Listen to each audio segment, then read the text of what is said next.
محترم سامعین، محترم ناظرین، اللہ تعالیٰ کے فضل و کرم سے آج سے ہم ایمانیات کے ایک اور کورس کا آغاز کر رہے ہیں۔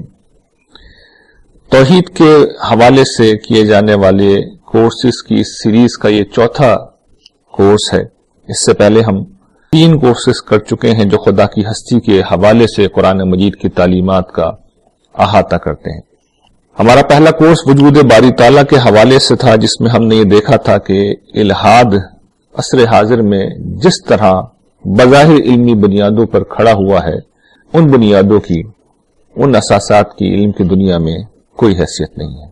دوسرا کورس توحید باری تعالیٰ کے حوالے سے تھا، جس میں ہم نے یہ دیکھا کہ قرآن مجید عقل و فطرت پر مبنی انفس و آفاق اور تاریخ و کائنات میں پھیلے ہوئے وہ کیا دلائل ہیں جن کو ہمارے سامنے پیش کرتا ہے، وہ کیا نشانیاں ہیں جن کو ہمارے سامنے رکھتا ہے، اور کس طرح ان کی بنیاد پر یہ بات بالکل مبرہن ہو کر، واضح ہو کر سامنے آ جاتی ہے کہ اس کائنات کا ایک ہی رب ہے، ایک ہی خالق ہے، ایک ہی مالک ہے، ایک ہی بنانے والا ہے۔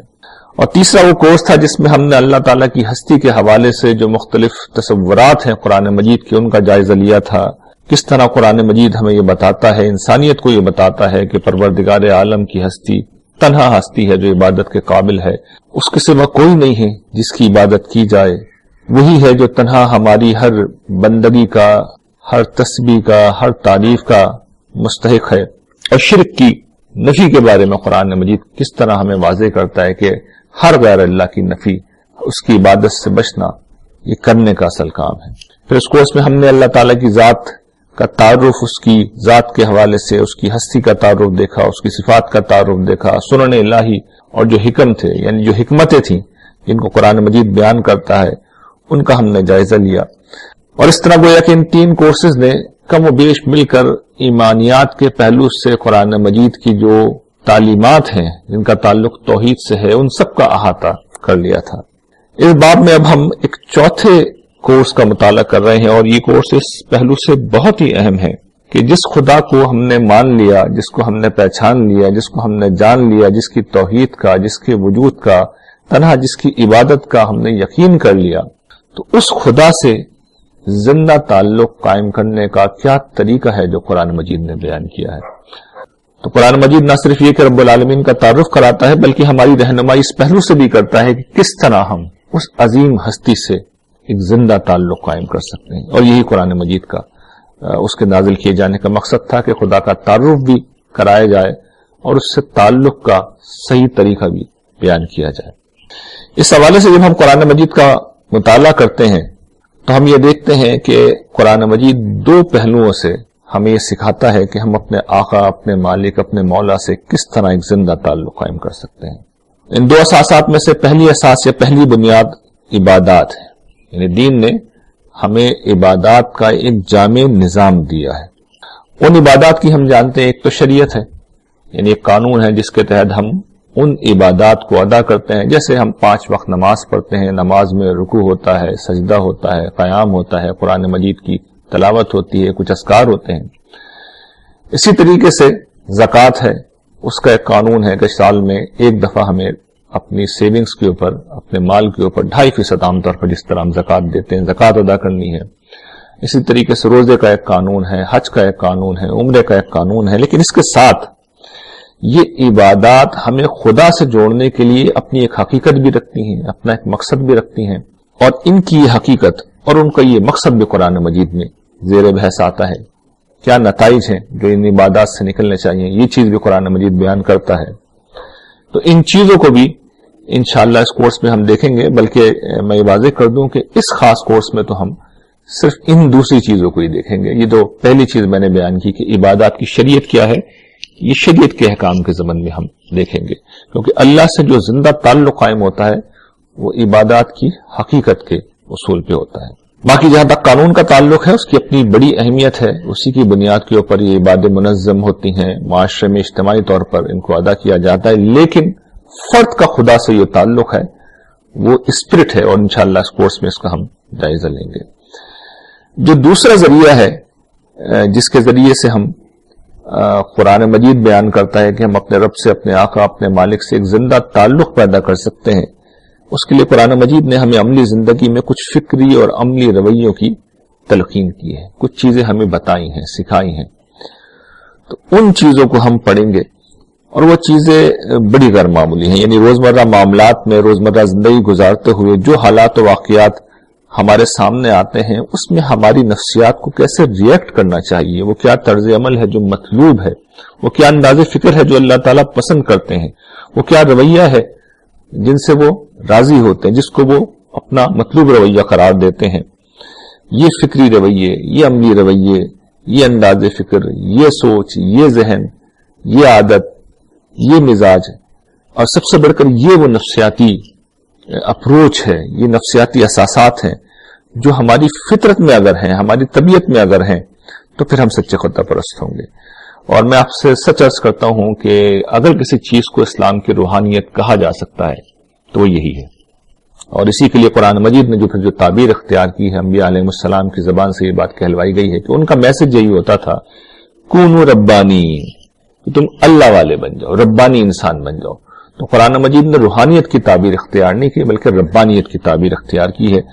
تو ہم بھی یہی تعبیر اختیار کرتے ہوئے عرض کریں گے کہ ربانیت یہ جس طرح عام طور پر سمجھا جاتا ہے کہ روحانی انسان کا اگر کوئی تصور ہے اور اس کی اگر کوئی عملی شکل ہے تو وہ انہی چیزوں میں ہے.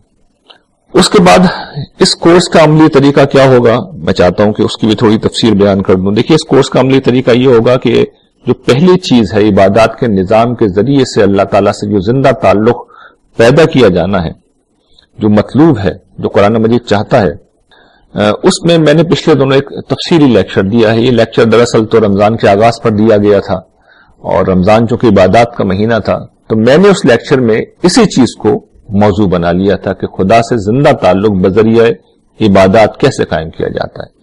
تو وہ ایک بہت جامع لیکچر ہے جس کی ریکارڈنگ بھی اچھی ہوئی ہوئی ہے. تو ہم اس کورس میں اس لیکچر کو شامل کر رہے ہیں، اور یہ سمجھے کہ جتنی بھی عبادات ہیں دین کی، ان ساری عبادات کے حوالے سے 45 منٹ کا ایک لیکچر ہے. میں اگر انفرادی طور پر پڑھاتا تو شاید کچھ تفصیل کے ساتھ مزید گفتگو کرتا، لیکن یہ کہ اس میں نے نسبتاً اختصار مگر جامعیت کے ساتھ گفتگو کری ہے، اور جس کی بنا پر بہتر یہی ہے کہ اس کو اگر آپ سن لیں گے تو کئی لیکچر سننے کی زحمت سے آپ بچ جائیں گے. اس کے بعد جو قرآن مجید نے دوسری چیز بیان کی ہے، یعنی وہ فکری اور عملی رویے، ان کو پھر اب میں ایک ایک کر کے آپ کے سامنے بیان کرنا شروع کروں گا. اور ترتیب یہی ہوگی کہ پہلے یہ فکری اور عملی رویے ہیں جو ایک ایک کر کے آپ کے سامنے آئیں گے، اور آخر میں پھر وہ لیکچر، وہ جامع لیکچر جو اب عبادات کے حوالے سے، وہ جامع لیکچر جو عبادات کے حوالے سے، وہ انشاءاللہ پھر آپ کی خدمت میں پیش کیا جائے گا. اور پھر جس طرح ہمارا طریقہ ہوتا ہے، ہمیشہ طریقہ ہوتا ہے کہ ہم اس پہ کچھ کوئز رکھیں گے، کچھ سوالات رکھیں گے، تاکہ لوگ طالب علمانہ طریقے پہ ان چیزوں کو سیکھیں. اس لیے کہ اگر صرف لیکچر سننا ہے تو دیکھیے آج کل رواج یہ ہے کہ لوگ گاڑی میں سن لیتے ہیں، لوگ لیٹ کے سن لیتے ہیں، لوگ جو ہے ریلیکس ہو کے سن لیتے ہیں. اچھی بات ہے اگر اس طرح میں چیزیں سنتے ہیں، لیکن جس وقت انسان ایک طالب علم بنتا ہے، اسے احساس ہوتا ہے کہ اسے کچھ سوالوں کے جواب دینے ہیں، تو پھر اس کی لرننگ بہت زیادہ ہوتی ہے، اور لرننگ ہی اصل مقصد ہے. کیونکہ دیکھیے یہ کچھ ہم یہاں پڑھ رہے ہیں، یہ دین کے لازمی مطالبات ہیں. جو دین کے کورسز میں یہاں کرا رہا ہوں وہ آپ کے علم کے لیے نہیں کرا رہا، بلکہ یہ گویا کہ 3 گروپس ہیں جہاں سے اللہ تعالیٰ آپ سے سوالات کریں گے. وہ 3 گروپس کیا ہیں؟ یا تو ایمانیات، یا اخلاقیات، یا شریعت. تو اخلاقیات کو ہم پڑھ چکے ہیں، ایمانیات کے کورسز ہم ایک ایک کر کے لے رہے ہیں، اور پھر انشاءاللہ ہم شریعت کو پڑھیں گے. تو یہ کوئی معلومات کی چیز نہیں ہے، جو کچھ میں پڑھا رہا ہوں اسے اپنے زندگی بنانا ہے، میں نے زندگی بنانا ہے. اور اگر یہ زندگی نہیں بنی تو پکڑ ہو جائے گی، اور ہماری نجات اور بلندی درجات دونوں اسی پہ موقوف ہیں. تو اس لیے میری یہ کوشش ہے کہ میں ان چیزوں کو آپ کے سامنے رکھوں. یہ چیزیں دین کا اصل مطالبہ ہے، یہ چیزیں دین کا اصل مطالبہ ہے، اور ان کو ہمیں صرف ایک لیکچر سے آگے بڑھ کے سننا ہے، سمجھنا ہے، اسے اپنی زندگی بنانی ہے، تاکہ ہم خدا کے حضور روز قیامت میں سرخرو ہو سکیں. اچھا، اس میں یہ واضح کر دوں کہ یہ جو ہم مطالبات پڑھ رہے ہیں اب، تو اس میں نے یہ کیا ہے کہ قرآن مجید میں جو بہت سی ڈفرینٹ چیزیں بیان ہوئی، مختلف چیزیں بیان کی ہیں، ان کو ان کی معنویت کے لحاظ سے، ان میں سے جو ایسی چیزیں تھیں جو ایک ہی بات کو بیان کر رہی ہیں، لیکن ان کے لیے قرآن مجید نے الگ الگ الفاظ استعمال کیے ہیں. اور ظاہر ہے کہ الگ الفاظ اس لیے استعمال کیے ہیں کہ وہ ان کے ڈفرینٹ شیڈز کو بیان کرتے ہیں، یا ان کے ڈفرینٹ ایسپیکٹ کو بیان کرتے ہیں، ان کے کسی خاص پہلو کو نمایاں کرتے ہیں، لیکن وہ حقیقت میں ایک ہی ہے. تو ان سب کی زمرہ بندی کی، ان کی کیٹیگرائزیشن کی. یہ کیٹیگرائزیشن ظاہر ہے میں نے کی ہے، اور اس پہلو سے اس میں کمی بیشی ہو سکتی ہے. اسی طریقے سے میں نے ان کو ایک ترتیب سے بیان کیا ہے، تو یہ ترتیب بھی میری ہے. اس میں بھی ہو سکتا ہے کوئی چیز آگے پیچھے ہو جائے. تو میرا اس میں جو کام ہے، جو خدمت ہے، جو اللہ تعالیٰ نے مجھ سے لی ہے، وہ بس اتنی ہی ہے. باقی یہ سب چیزیں قرآن مجید میں بیان ہوئی ہیں. سب سے پہلی جو چیز ان مطالبات میں قرآن مجید کی روشنی میں ہمارے سامنے آتی ہے، اور اس کے پہلا ہونے میں میرے خیال میں کوئی دوسری رائے نہیں ہو سکتی، وہ ایمان ہے. ایمان کیا ہے؟ دیکھیے، ایمان لفظی طور پر تو کسی چیز کے بھی مان لینے کو کہتے ہیں، لیکن در حقیقت یہ ان مذہبی معتقدات کو ماننا ہے جو قرآن مجید ہمارے سامنے پیش کرتا ہے. تاہم یہ بات واضح رہے کہ قرآن مجید ہمیں یہ نہیں کہتا کہ تم اندھے بن کر ایمان لے آؤ، بلکہ جس طرح ہم یہ بات جانتے ہیں کہ رسول اللہ صلی اللہ علیہ وسلم نے جب ایمان کی دعوت دی تو ظاہر ہے کہ جو نہیں ماننے والے تھے ان کو دی تھی نا، تو ان کو دینے کے لیے قرآن مجید نے دلائل دیے. تو قرآن مجید کی جو پوری دعوت ایمان ہے وہ دلائل پہ کھڑی ہوئی ہے، اور ان دلائل کا ہم بہت تفصیل کے ساتھ مطالعہ کر چکے ہیں. آخرت کے دلائل کو ہم پڑھ چکے ہیں، توحید کے دلائل کو ہم پڑھ چکے ہیں، انشاءاللہ رسالت کے دلائل کو بھی ہم پڑھیں گے. تو آج قرآن مجید میں دلائل جس طرح ہمارے سامنے ہیں، تو ان دلائل کو جب ہم پڑھتے ہیں، دیکھتے ہیں، تو حقیقت یہ ہے کہ کوئی معقول انسان، کوئی انسان اپنے ہوش و حواس میں یہ نہیں کہہ سکتا کہ قرآن مجید کی دعوت ایمان جو ہے کسی بھی پہلو سے غلط ہے. تو اس پر بڑی حد تک دلائل کے کورس میں چونکہ ہم بات کر چکے ہیں، اس لیے آج میں اس پر تو کوئی بات نہیں کروں گا، لیکن صرف توجہ یہ دلا رہا ہوں کہ قرآن مجید گرچہ یہ کہتا ہے کہ غیب میں رہ کے ایمان لاؤ، مگر اس کا مطلب یہ نہیں کہ اندھے بن کے ایمان لاؤ، بلکہ دلائل کی بنیاد پہ ایمان لانا ہے. تو کس چیز پہ ایمان لانا ہے؟ اللہ پر ایمان لانا ہے، اس کے ایک ہونے پر ایمان لانا ہے، اس کے رسولوں پہ ایمان لانا ہے، اس کی کتابوں پہ ایمان لانا ہے، یوم آخرت پر ایمان لانا ہے، فرشتوں پر ایمان لانا ہے. تو یہ ایمانیات ہیں جو خود قرآن مجید نے بیان کر دی ہیں. اچھا، اس کے ساتھ جو دوسرا مطالبہ ہے اسے بھی سمجھ لیجیے، جو اسی کی کیٹیگری سے ہے، وہ ہے ایمان کے ساتھ اسلام. دیکھیے، ایمان کیا ہے؟ ہم دل سے ایک بات کو سمجھ لیتے ہیں، ہماری عقل اس کی صداقت کو تسلیم کر لیتی ہے، ہمارا دل، ہمارا دماغ، ہمارا ضمیر ان سب چیزوں پر مطمئن ہو جاتا ہے جنہیں اسلام دین کے معتقدات کے طور پر پیش کر رہا ہے. یہ پہلا اسٹیپ کافی نہیں ہے، بلکہ اس کے بعد آگے بڑھ کے بندے کو جس خدا پر وہ ایمان لایا ہے اپنے آپ کو اس کے حوالے کرنا ہوگا.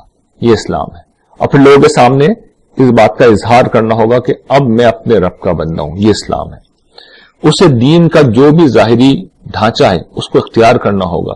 یہ اسلام ہے. تو اسلام کس چیز کا نام ہے؟ اس چیز کا نام ہے کہ جس رب کو میں نے دل سے مان لیا، اب میں نے اپنے وجود کو اس کے حوالے کر دیا، میں نے اس کی بندگی کا فیصلہ کر لیا، میں نے اس کے راستے پر چلنے کا فیصلہ کر لیا، اب جو ہو سو ہو.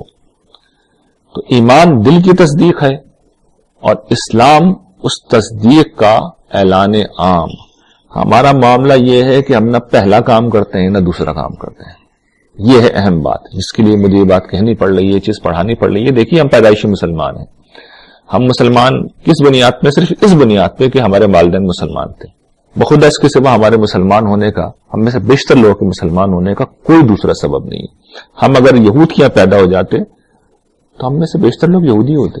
ہم عیسائیوں کے یہاں پیدا ہو جاتے تو ہم میں سے بیشتر لوگ عیسائی ہوتے. ہم ہندوؤں کے یہاں پیدا ہو جاتے تو ہم میں سے بیشتر لوگ ہندو ہوتے. اور اگر یہ نہیں ہے، خوش قسمتی سے مسلمانوں کے ہم پیدا ہو گئے ہیں، تو دیکھیے ہم کیا کرتے ہیں.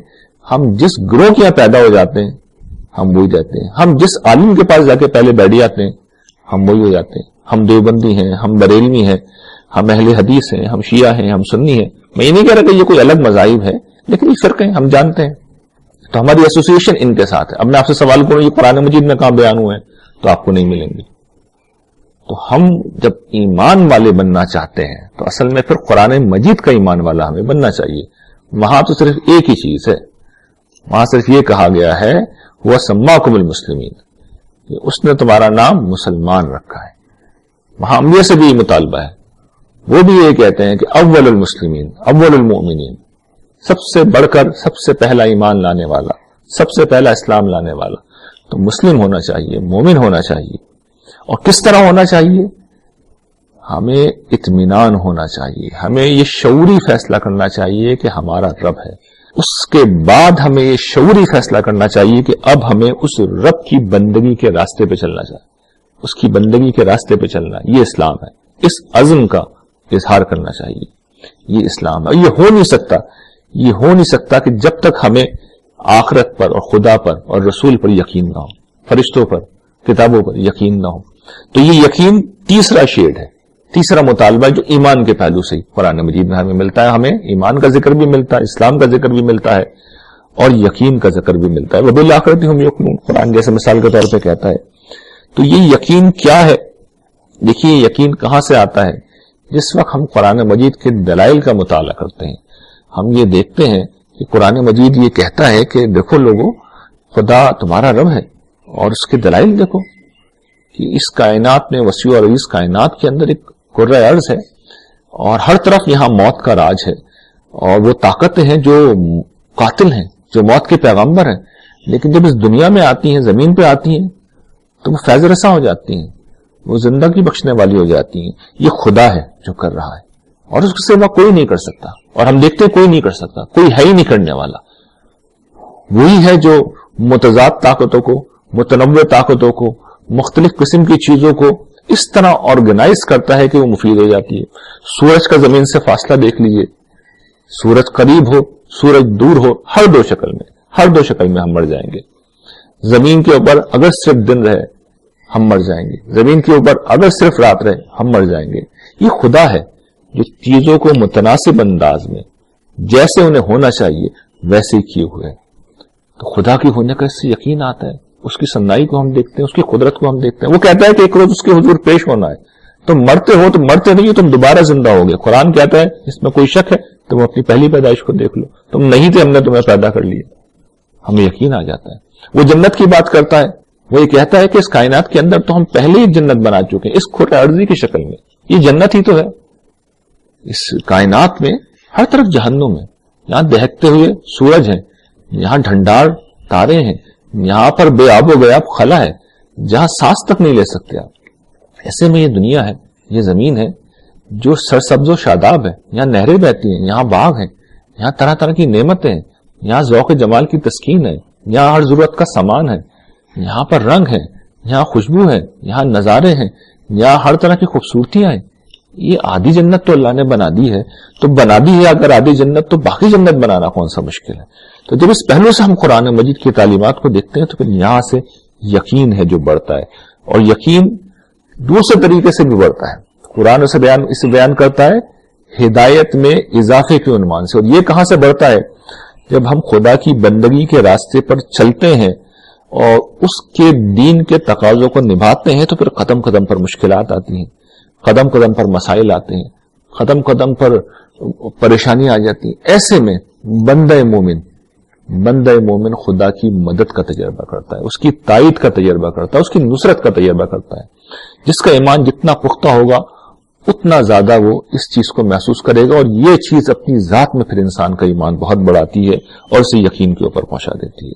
تو یقین پھر یہاں سے پیدا بھی ہوتا ہے اور بڑھتا بھی ہے. اگلی چیز جو قرآن مجید اسی مقصد کے لیے بیان کرتا ہے وہ ہے قنوت. قنوت کیا ہے؟ فرما برداری. ایمان اگر اسلام پیدا کرتا ہے، ایمان اگر نتیجہ یہ دیتا ہے کہ انسان اپنی بندگی کا کھل کر اعلان کرے، تو یقین انسان کے اندر قنوت پیدا کرتا ہے، یہ فرما برداری پیدا کرتا ہے. اور یہ مستقل کیفیت ہے جو یقین سے جنم لیتی ہے. اور اس کے نتیجے میں پھر انسان سرکشی، بغاوت، غفلت، معصیت، ہر چیز کو چھوڑ کر زندگی کے ہر موڑ پر پھر وہی موڑ موڑتا ہے جو اس کے رب کو پسند ہو. فرما بردار ہو جاتا ہے، وہ اطاعت کرنے والا ہو جاتا ہے. جو خدا کہتا ہے وہ اس کی زندگی بن جاتی ہے. اور پھر آخری چیز اس زمن کی جسے قرآن مجید بیان کرتا ہے وہ اخلاص ہے. یعنی اس پیکج میں، ایمان کے اس پیکج میں جہاں اسلام ہے، جہاں یقین ہے، جہاں قنوت ہے، آخری اہم ترین چیز اخلاص ہے. یعنی انسان جو کرتا ہے پھر اپنے رب کے لیے کرتا ہے. اسے اس کی کوئی پرواہ نہیں ہوتی کہ کوئی اس کی تحسین کرتا ہے یا نہیں کرتا، کوئی تعریف کرتا ہے نہیں کرتا، کوئی بدلہ مل رہا ہے نہیں مل رہا.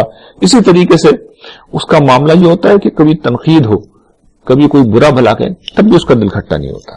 وہ اپنے رب کے لیے کر رہا ہے، اس سے اجر پائے گا. لیکن اصلاً یہ اس چیز کا نام ہے کہ انسان جو بھی کرے اپنے رب کے لیے کرے اور اس میں کسی اور کی رضا کا کوئی جذبہ نہ ہو، کسی اور سے بدلہ لینے کی کوئی خواہش نہ ہو، تو یہ وہ کیفیت ہے، یہ وہ کیفیت ہے جب بندہ مومن میں پیدا ہوتی ہے تو اس کا ایمان پھر خالص ہو جاتا ہے۔ تو یہ پہلا مطالبہ تھا ایمان کا جس کو ہم نے آج پڑھا ہے، اور ہم نے یہ دیکھا کہ ایمان اصل میں مان لینے کا نام ہے ان غیبی حقائق کو جنہیں قرآن مجید زبردستی نہیں منواتا بلکہ دلائل کی بنیاد کے اوپر منواتا ہے، اور جب انسان کا دل اس پر مطمئن ہو جاتا ہے تو پھر وہ بڑی دنیا میں اعلان کرتا ہے اپنے اسلام کا کہ میں اپنے رب کا فرما بردار ہوں، میں نے اپنے آپ کو اس کے حوالے کر دیا ہے، اس کی بندگی کا فیصلہ کر لیا ہے، اس کے دین کو اختیار کرنے کا فیصلہ کر لیا ہے، اس کے ہر مطالبے کو ماننے کا فیصلہ کر لیا ہے۔ پھر یہ سفر یقین پہ پہنچتا ہے۔ قرآن مجید کا مطالعہ انسان کو اس جگہ پر لے کے جاتا ہے جہاں پر انسان اس بات پر یقین کرتا ہے کہ میں بیٹھا ہوں تو میں تنہا نہیں ہوں، میرے ساتھ خدا ہے، میرے ارد گرد فرشتے ہیں، وہ جو پیغمبر آئے تھے وہ سچے تھے، ان کی زبان فیض ترجمان سے جو نکلا وہ برحق تھا، ان کی ہر بات سچی ہے، وہ میرا رب ہے، اس نے جو کتاب نازل کی ہے وہ برحق ہے۔ تو یہ یقین پھر انسان کے دل میں بیٹھتا ہے اور اس کو زندگی کے ہر موڑ پر فرما بردار بنا دیتا ہے، اور آخر میں اس کے اندر اخلاص پیدا ہوتا ہے۔ یہ اخلاص کیا کرتا ہے؟ انسان کے ہر عمل کو اس کے لیے خالص کر دیتا ہے۔ تو یہ ساری کیفیات بندہ مومن میں پہلو بہ پہلو چل رہی ہوتی ہیں، یعنی ایمان بھی ہوتا ہے، اسلام بھی ہوتا ہے، یقین بھی ہوتا ہے، قنوت بھی ہوتا ہے، اخلاص بھی ہوتا ہے۔ تو یہ پہلا مطالبہ ہے، یہ پہلی اساس ہے جس میں خدا تعالی ہم سے یہ چاہتے ہیں کہ ہم اس سے زندہ تعلق قائم کریں۔ یہ وہ اساس ہے، ایمان کی اساس ہے کہ اگر یہ اساس ہے تو یہ تنہا یہی اساس ہمارے نجات کے لیے کافی ہے۔ گرچہ ہم دیکھیں گے کہ عمل بھی اس کے لیے ضروری ہے، دیگر مطالبات بھی ہیں جو آئیں گے، لیکن اپنی ذات میں اس کی اہمیت یہ ہے کہ یہ نجات کی بنیادی اور سب سے اہم شرط ہے۔ وآخر دعوانا ان الحمد للہ رب العالمین۔